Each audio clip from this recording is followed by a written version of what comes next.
Hello everyone, welcome to only GS master class. तो ये R O और UP PCS के लिए आपका 12वां टेस्ट होगा और इसमें कुल मिला के 30 प्रश्न हैं। तो सभी जो प्रश्न हैं ये चुनिंदा हैं एग्ज़ाम की दृष्टि से। तो एग्ज़ाम में ये प्रश्न सीधे सीधे पूछे जा सकते हैं, तो आपको सभी प्रश्नों के उत्तर बहुत ही सावधानी से देने हैं। और अगर आंसर आपको पता नहीं है तो ये आपके लिए और भी ज़रूरी है, क्योंकि ये तब आपके लिए कुछ नए ज्ञान के द्वार खोलने वाले हैं। चलिए शुरू करते हैं। देखिए, जो पहला क्वेश्चन है ये क्या है कि निम्नलिखित में कौन सा एक सही सुमेलित नहीं है। एक ऐसा है जो कि सही सुमेलित नहीं है। अच्छा, आप लोगों में से कितने सारे लोग ये मंदिर देखे हुए हैं? ये मंदिर आप लोगों में से कितने सारे लोग इसको देखे हुए हैं? तो मुझे लगता है कि बहुत सारे लोग। ये जो मंदिर है ये दूध का कर्ज मंदिर के नाम से जाना जाता है, और इसका एक नाम और भी है, रत्नेश्वर महादेव मंदिर। रत्नेश्वर महादेव मंदिर ये कहाँ पर स्थित है? तो दोस्तों ये आपको दिखेगा मणकड़िका घाट, वाराणसी में यह स्थित है। तो प्रश्न कौन सा है कि कौन सा एक सही सुमेलित नहीं है? भारत माता मंदिर ये वाराणसी में है, ये सही है। शाहपीर मकबरा जो है ये मेरठ में है, ये भी सही है। और जंगली नाथ मंदिर ये कहाँ पर है? तो ये बहराइच में है। फिलहाल यहाँ पर जो आंसर बन रहा है वो दूध का कर्ज मंदिर, ये गाजीपुर में नहीं है, बल्कि ये कहाँ पर स्थित है? तो मणकड़िका घाट, वाराणसी में यह स्थित है। ठीक है, तो हमारा जो उत्तर बनेगा वो क्या बनेगा? ऑप्शन बी बनेगा। अगला क्वेश्चन देखते हैं। उत्तर प्रदेश में निम्न में से किस शहर को केंद्र सरकार की तीर्थ यात्रा कायाकल्प और आध्यात्मिक संवर्धन ड्राइव यानी कि प्रसाद योजना के तहत दूसरी क्रूज नाव मिली है? तो ये प्रश्न भी बहुत ही इंपॉर्टेंट है। ठीक है, प्रसाद योजना के तहत दूसरी क्रूज नाव मिली है किसको? तो दोस्तों इसका आंसर है ऑप्शन डी, वाराणसी। तो ध्यान से देखिएगा, ये सारे प्रश्न बहुत ही इंपॉर्टेंट हैं। उत्तर प्रदेश के वाराणसी को केंद्र सरकार की तीर्थ यात्रा कायाकल्प और आध्यात्मिक संवर्धन ड्राइव यानी कि प्रसाद योजना के तहत दूसरी क्रूज नाव मिली है। ये जो क्रूज नाव है 2 मंजिला है और ये गंगा नदी के पानी में चलेगी और पर्यटकों को काशी के जो 84 घाट हैं उन तक पहुंचाएगी। क्रूज़ का नाम क्या है? तो यूपी टूरिज्म फेरी। इसका नाम क्या है? यूपी टूरिज्म फेरी, ये इसका नाम है। और जो पहली क्रूज़ बनी थी उसका नाम क्या था? उसका नाम था अलकनंदा। ठीक है, आगे बढ़िए। भारतीय पुरातत्व सर्वेक्षण विभाग द्वारा उत्तर प्रदेश के किस जिले के सादिकपुर सिनौली में पुरातात्विक स्थल और अवशेष घोषित किए गए हैं? तो एएसआई के द्वारा उत्तर प्रदेश के किस जिले के सादिकपुर सिनौली में पुरातात्विक स्थल और अवशेष पाए गए हैं? तो ये बागपत जिला है, यानी कि विकल्प आपका सही है, ऑप्शन ए। भारतीय पुरातत्व सर्वेक्षण द्वारा उत्तर प्रदेश के बागपत जिले के सादिकपुर सिनौली में पुरातात्विक स्थल और अवशेषों को राष्ट्रीय महत्व के रूप में घोषित किया गया है। 2000 ईसा पूर्व के आसपास एक योद्धा वर्ग के अस्तित्व का प्रमाण यहाँ पर मिला था। कब खोजा गया था? ये 2018 में खोजा गया था। अब इसकी जो देखभाल है वो एएसआई कर रहा है। अगला क्वेश्चन है, हाल ही में चुनाव आयोग ने किस राजनीतिक दल को राष्ट्रीय राजनीतिक दल का दर्जा दिया है? अच्छा, ये प्रश्न बहुत ही इंपॉर्टेंट है। और एक प्रश्न एग्जाम में और भी आ सकता है कि वर्तमान में भारत में कुल कितने राष्ट्रीय दल हैं? तो वर्तमान में भारत में कुल जो राष्ट्रीय दलों की संख्या है वो 6 है। कौन कौन से दल हैं? तो भारतीय राष्ट्रीय कांग्रेस, भारतीय कम्युनिस्ट पार्टी मार्क्सवादी वाली, इसके बाद Bharatiya Janata party, Bahujan Samaj party, national peoples party और आम आदमी पार्टी। तो सबसे नई पार्टी जिसको राष्ट्रीय राजनीतिक दल का दर्जा मिला है वो आम आदमी पार्टी है। ये यहाँ पर जो विकल्प सी है ये बिल्कुल करेक्ट है। मार्च 2023 में भारत और अफ्रीकी देशों के सेना प्रमुखों का पहला संयुक्त सम्मेलन किस स्थान पर आयोजित किया गया? अच्छा प्रश्न है ये, इसका आंसर बताइए। जी हाँ दोस्तों, इसका आंसर ऑप्शन सी होगा, यानी कि पुणे में। ठीक है, पुणे इसका बिल्कुल करेक्ट आंसर है। तो भारत और अफ्रीकी सेना के सेना प्रमुखों का पहला संयुक्त सम्मेलन था ये। तो क्योंकि ये पहला था तो ये बहुत ही इम्पॉर्टेंट है। ठीक है, एग्ज़ाम में आ सकता है। और इसमें भारत की ओर से सेना प्रमुख जनरल, जी हाँ, जनरल मनोज पांडे और 31 अफ्रीकी देशों के सैनिकों ने प्रतिभाग किया है। अगला क्वेश्चन होगा कि निम्न में से किस देश ने अपना पहला पृथ्वी अवलोकन उपग्रह अप्रैल 2023 में लॉन्च किया था? किस देश ने अपना पहला, अभी भी क्योंकि पहला है तो इम्पॉर्टेंट है, पृथ्वी अवलोकन उपग्रह ये लॉन्च हुआ है कब? अप्रैल 2023 में। तो इसका आंसर है केन्या। ठीक है। इसमें से एक प्रश्न और भी बन सकता है कि इसको लॉन्च किसने किया है। तो केन्या ने अपना पहला ऑपरेशन अर्थ ऑब्जर्वेशन सैटेलाइट, इसको नाम क्या दिया है, ताइफा, TAIFA, ताइफा 1। इसे जो है 15 अप्रैल को लॉन्च किया गया था। यह उपग्रह बाढ़, सूखा, जंगल की आग, कृषि और पर्यावरण डाटा को एकत्र करेगा, जो आपदा प्रबंधन और खाद्य सुरक्षा से निपटने में मदद करेगा। राष्ट्रीय सिकल सेल एनीमिया उन्मूलन मिशन से संबंधित निम्न कथनों पर विचार करें। इसका शुभारंभ राष्ट्रपति द्वारा 20 जून 2023 को किया गया। क्या यह कथन सही है? दूसरा है कि इस मिशन का उद्देश्य क्या है, 2047 तक सिकल सेल एनीमिया को समाप्त करना है। तो यहाँ पर जो आपका दूसरा विकल्प है केवल यही सही है, पहला विकल्प गलत है। तो फिर यहाँ पर जो पहला विकल्प है उसका उत्तर क्या होगा? देखो दोस्तों, यहाँ पर इसका जो शुभारंभ हुआ है उसके बारे में बात करें तो शुभारंभ राष्ट्रपति के द्वारा नहीं किया गया था, बल्कि हमारे PM के द्वारा किया गया था। PM द्वारा राष्ट्रीय सिकल सेल एनीमिया उन्मूलन का शुभारंभ कब किया गया था? तो 1 जुलाई को किया गया था। 1 जुलाई 2023 को किया गया था। कहाँ पर किया गया था? तो मध्य प्रदेश में किया गया था, मध्य प्रदेश के इंदौर में। ठीक है, तो पहला जो कथन है वो गलत है, दूसरा वाला सही है। तो इस प्रकार से केवल 2 वाला विकल्प यहाँ पर करेक्ट है। वर्ष 2021 का गांधी शांति पुरस्कार किसे प्रदान करने की घोषणा की गई है? अच्छा प्रश्न, ये बताइए 2021 का जो गांधी शांति पुरस्कार है वो किसे दिए जाने की घोषणा की गई है? तो दोस्तों यहाँ पर जो आपका आंसर बनेगा वो बनेगा ऑप्शन डी। क्या आंसर बनेगा? Option D. तो वर्ष 2021 का गांधी शांति पुरस्कार गीता प्रेस गोरखपुर को दिया जाएगा। इसकी घोषणा जून में की गई थी प्रधानमंत्री के द्वारा, और इसमें कुल 1 करोड़ रुपए दिए जाते हैं। 1 करोड़ रुपए, एक प्रशस्ति पत्र, एक वाटिका और एक उत्कृष्ट पारंपरिक हस्तशिल्प या हथकरघा वस्तु जो है प्रदान किया जाता है। तो ये जो पुरस्कार है ये मिल रहा है गीता प्रेस को। ग्लोबल जेंडर गैप रिपोर्ट पर विचार करें। बहुत ही अच्छा प्रश्न है ये। तो पहला क्या है, 23 जून 2023 को रिपोर्ट का 17वां संस्करण जारी किया गया। करेक्ट है। यह रिपोर्ट वर्ल्ड इकोनॉमिक फोरम जारी करता है। तो दोनों ही कथन यहाँ पर सही हैं। ठीक है, असत्य के बारे में पूछ रहा है तो ना तो 1 गलत है ना तो 2, तो उत्तर बनेगा यहाँ पर ऑप्शन सी। क्या उत्तर बनेगा? ऑप्शन सी बनेगा। और देखो फ्रेंड्स, यहाँ पर अगर हम बात करें तो विश्व आर्थिक मंच यानी कि WEF द्वारा ग्लोबल जेंडर गैप रिपोर्ट जारी की जाती है।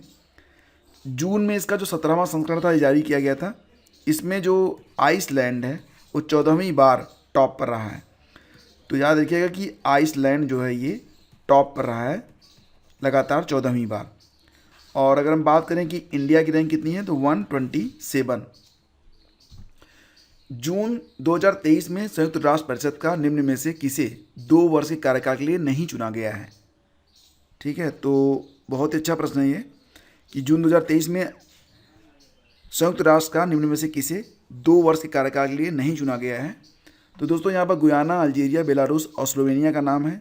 इसमें जो आपका आंसर बनेगा वो क्या बनेगा? यहाँ दोस्तों इसमें बनेगा बेलारूस। ठीक है, बेलारूस, ऑप्शन सी यहाँ पर करेक्ट होगा।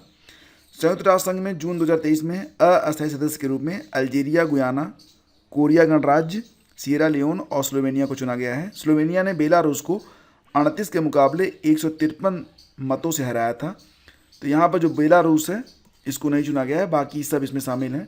बेसिकली अल्जीरिया है, गुयाना है, कोरिया गणराज्य पूरा नाम होगा, सिएरा लियोन और स्लोवेनिया को चुना गया है। अगला क्वेश्चन है, ऑपरेशन कन्विक्शन का संबंध किससे है? ऑपरेशन कन्विक्शन का जो संबंध है ये किस प्रदेश से है? तो इसका आंसर है तो मुख्यमंत्री योगी आदित्यनाथ ने अपराधियों को कम समय में सजा दिलाने के लिए ऑपरेशन कन्विक्शन को शुरू किया है।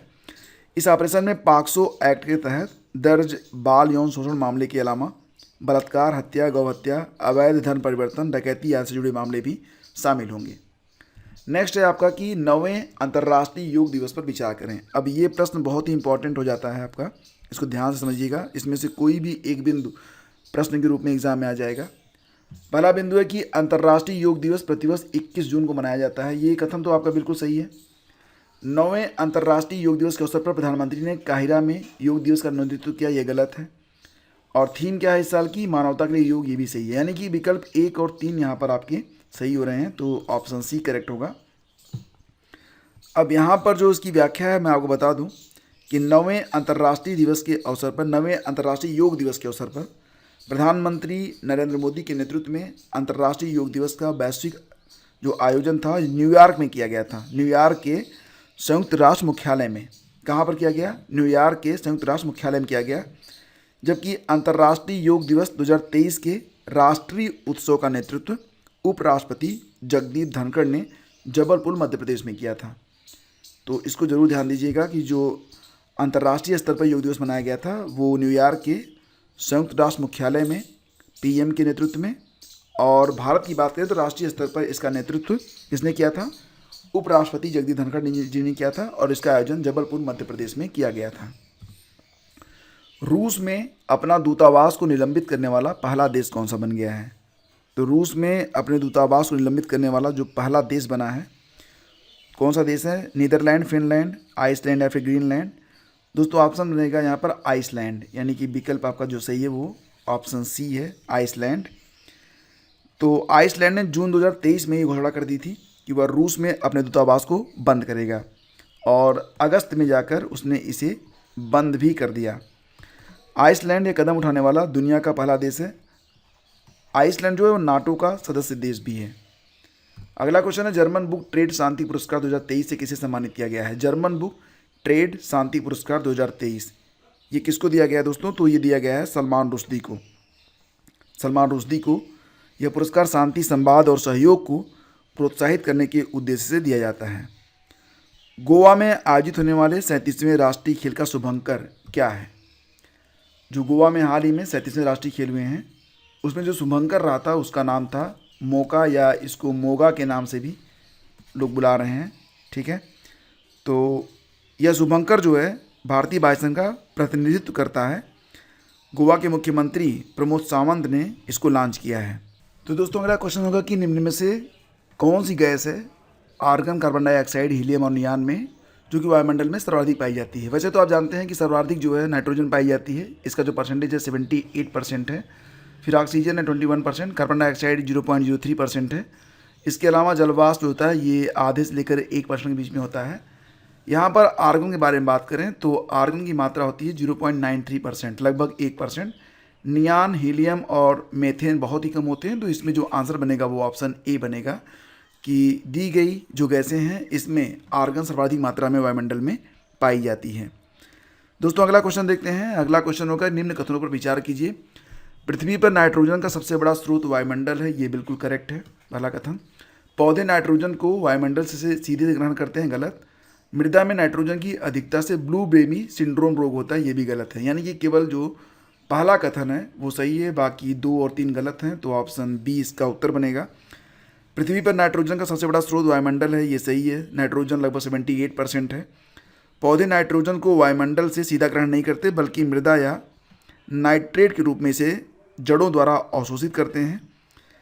वायुमंडल की नाइट्रोजन का स्थिरीकरण की क्षमता केवल कुछ ही नाइट्रोजन स्थितिकारक जीवाणु और नीले हरे शैवालों में होती है, जो वायुमंडल की नाइट्रोजन को अपने जीवद्रव्य में कार्बनिक नाइट्रोजन में बदल देते हैं।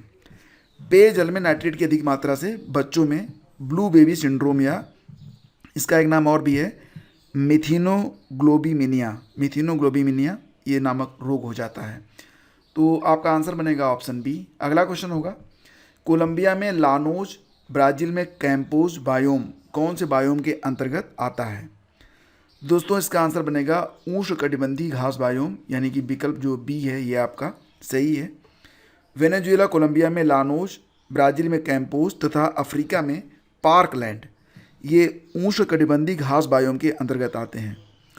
उष्णकटिबंधीय क्षेत्रों में जहाँ वर्षा की कम मात्रा के लिए, मतलब क्या होता है उष्णकटिबंधीय क्षेत्रों में यहाँ वर्षा कम होती है तो जो वृक्ष हैं विकसित नहीं हो पाते हैं और घासों के विकास के लिए, लेकिन ये जो माहौल होता है वो अनुकूल होता है। इस पूरे माहौल को क्या कहते हैं? सवाना कहते हैं। सवाना जलवायु में क्या होता है? बिखरी हुई झाड़ियाँ मिलती हैं, छोटे छोटे वृक्ष मिलते हैं। सवाना प्रकार के घास बायोम ये कहाँ पर मिलते हैं? ब्राज़ील, अफ्रीका, ऑस्ट्रेलिया और न्यूजीलैंड में। तो यहाँ पर जो ऑप्शन है बी ये आपका बिल्कुल करेक्ट है। अगला क्वेश्चन देखिए, मानव एवं जैव मंडल मैन एंड बायोस्फीयर कार्यक्रम का संबंध किससे है? तो दोस्तों ये प्रश्न बहुत ही इंपॉर्टेंट है और इसका आंसर है यूनेस्को। ठीक है, मानव और जैवमंडल कार्यक्रम, man and the biosphere programme, UNESCO ने इसे 1971 में स्टार्ट किया था। ये एक अंतर्राष्ट्रीय वैज्ञानिक कार्यक्रम है, तो जरूर याद रखिएगा इसको। अगला क्वेश्चन है, राष्ट्रीय जैव विविधता प्राधिकरण की स्थापना कब की गई थी? राष्ट्रीय जैव विविधता प्राधिकरण की स्थापना ये कब की गई थी दोस्तों? तो इसका आंसर बनेगा 2003 में। 2003 में इसकी स्थापना हुई थी। भारत के जैव विविधता अधिनियम 2002 के कार्यान्वित करने के लिए राष्ट्रीय जैव विविधता प्राधिकरण की स्थापना 2003 में की गई थी। इसके सभी सदस्यों की नियुक्ति केंद्र सरकार द्वारा की जाती है। मुख्यालय इसका कहाँ पर है? तो इसका मुख्यालय है चेन्नई में। निम्न में कौन सुमेलित है? निम्न में कौन सुमेलित है? प्रदेश और राष्ट्रीय उद्यान। तो दोस्तों यहाँ पर कालेसर जो है हरियाणा में है, ये बिल्कुल सही है। ग्रेट हिमालयन ये मिलेगा आपको हिमाचल प्रदेश में। सरिस्का कहाँ पर स्थित है दोस्तों? तो ये राजस्थान में स्थित है। और सिमलीपाल तो उड़ीसा में है ही है। यानी कि हमारा जो पहला विकल्प है केवल यही सही है, बाकी को आपको सुमेल करना पड़ेगा। आगे बढ़ते हैं। हड़प्पा सभ्यता के अंतिम कब्रगाह माने जाने वाले स्थल सनौली किस प्रदेश में स्थित है? तो दोस्तों ये स्थित है उत्तर प्रदेश में।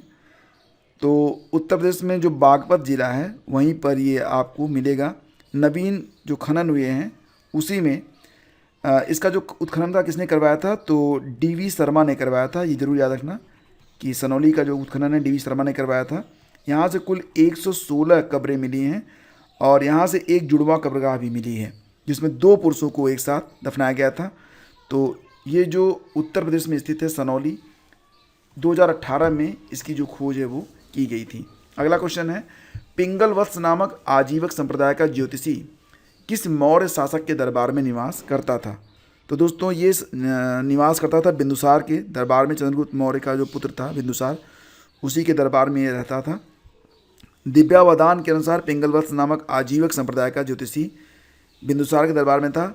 इसने अशोक के सम्राट बनने की भविष्यवाणी की थी।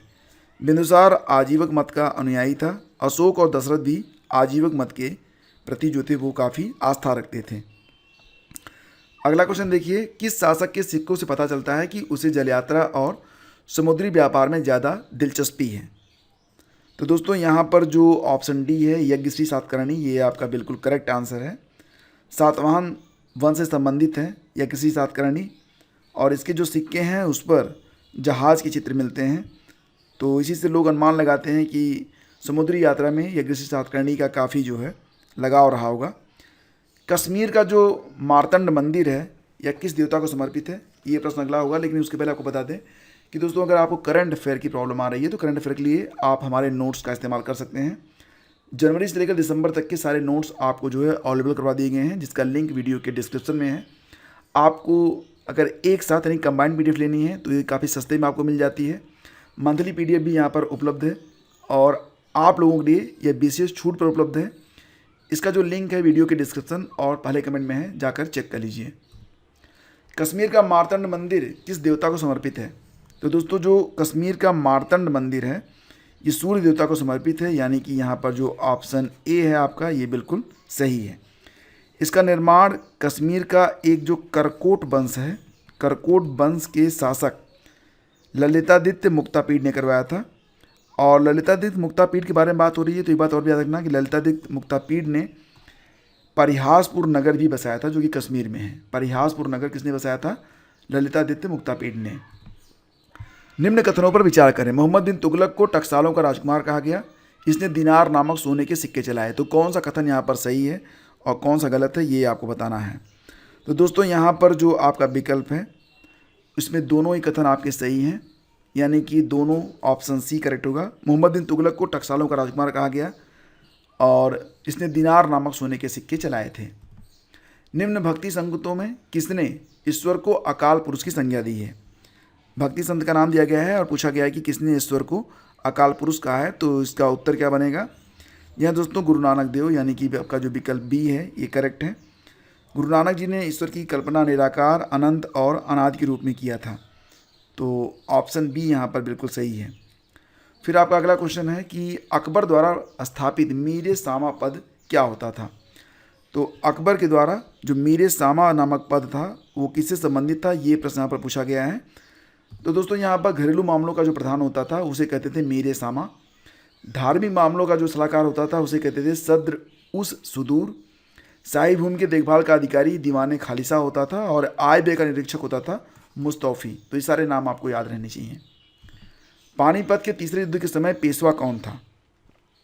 पानीपत का तीसरा युद्ध कब हुआ था? 1761 में हुआ था, मराठों और अफगानों के बीच। पेशवा कौन थे? पेशवा बालाजी राव। तो यहाँ पर जो आपका ऑप्शन बी है ये करेक्ट है, बी वाला विकल्प बिल्कुल सही है, बालाजी बाजीराव। और इस युद्ध में मराठे योद्धे पराजित हुए थे और उनका जो प्रभुत्व था वो भी समाप्त हो गया था। तो ऑप्शन बी इसका करेक्ट है। कोलकाता मदरसा की स्थापना किसने की थी? बहुत अच्छा प्रश्न है। कोलकाता मदरसा की स्थापना किसने की थी? तो दोस्तों कोलकाता मदरसा की स्थापना किसने की थी बताइए? वॉरेन हेस्टिंग्स ने की थी, यानी कि विकल्प डी सही है। कब की थी? तो 1781 में की थी। तो उम्मीद करता हूँ फ्रेंड्स कि आपको जो ये सेशन है काफ़ी पसंद आया होगा, और अगर आपको इस वीडियो से ज़रा सी भी हेल्प मिली है तो लाइक और शेयर करके अपना समर्थन हमें प्रदान करें। और दोस्तों इस चैनल को आपके समर्थन की बेहद आवश्यकता है, प्लीज़ इसे लाइक और शेयर जरूर किया करें। आपका एक लाइक हमारे लिए बहुत ज़्यादा मूल्यवान है और बहुत ज़्यादा मूल्य रखता है। तो लाइक करके जाइएगा। Thank you so much.